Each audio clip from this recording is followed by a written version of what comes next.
Hello YouTube, this is the Nuts and Bolts coming at you guys again, and what we're going to do today is me and a buddy took a saw blade and we were trying to make our own knives out of it. There's quite a few hits out there for it, but what I'm going to try to show you today is how I came about wrapping this bad boy paracord.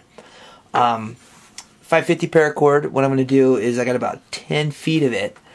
And if you see by these holes I've drilled here, which I kind of got lucky and had these back to a little offset, but they're just large enough for one run of paracord.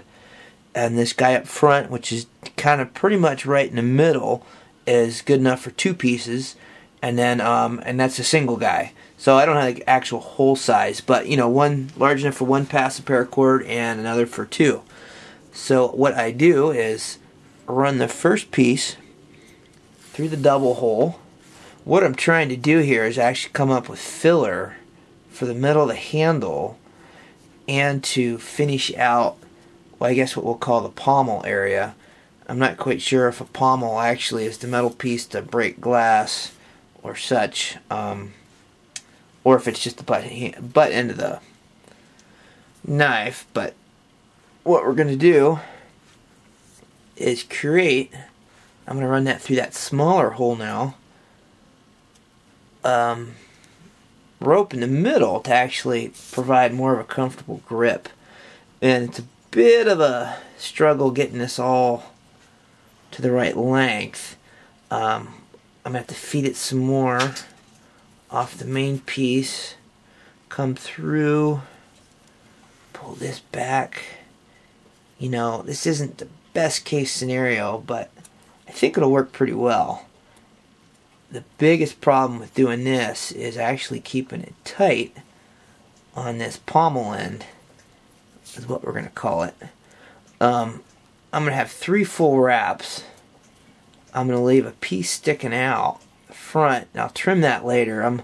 You know, ideally I'd be able to burn it and keep it tight, but I think it's going to pull back under there and not be of issue. So now the only problem I have now is I've got to get everything tightened up.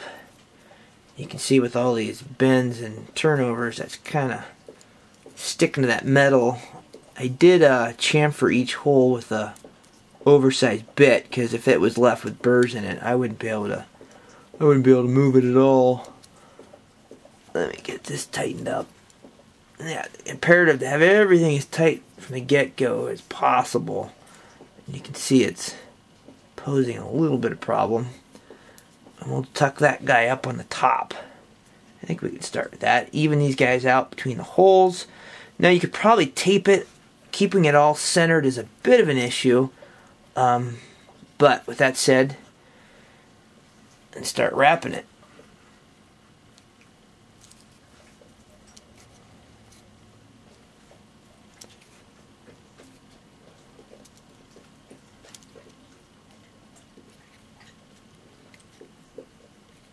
Come back and get that a little tighter, I think.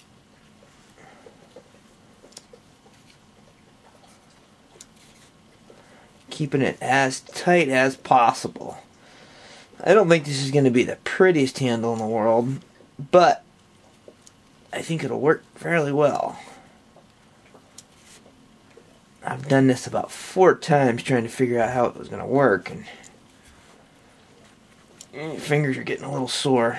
Like I said, keeping it as tight as possible is, I think, will be the best route.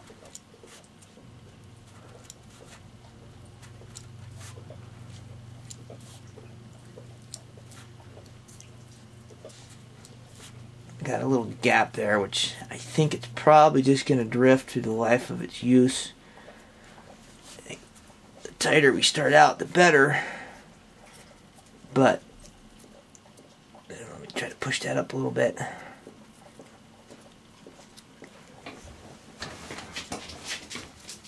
Kick my dog back there. He's making all kinds of noise. Okay. Wife's coming home, so there'll probably be some distractions here, but I don't make enough money to record this stuff twice. Okay, here comes the tricky part. determining when we want to start going up through the holes. I'm going to try that extra wrap. I'm actually going to come around, try to feed that through, try to snug that up best I can without getting hurt. We haven't done a final sharpening on the knife yet, so, but it's pretty much there. You know, I've been hitting all the sights up trying to figure out how to heat treat it. Let's come. Looks like that'll be pretty exciting to figure out how I'm going to actually do that. All I have is charcoal briquettes, and it sounds like that's not the way to go. Okay, which way? I can either come this way. Let me try this. As you know, there's all kinds of ways to do this. This is just one that I came up with, and perhaps seeing just a variation of what you can do. The biggest thing I tried to do was to actually get as much wrap on the back of this handle as possible. And obviously you come around that curve, it's all going to want to peel off. Then that was the main reason for the holes. Try to keep this bad boy in front of the camera. Now it's getting really tight to pull. I want to get that as tight as I can. Try to pull that through. Now I'm hoping that won't do that. Okay, well, I tried making it as clean as I could, but I'm going to have to come the other direction to keep that from happening. Like I said, it's just going to be a process of experimentation. So I'm going to come back this way and do just what I did on that other side.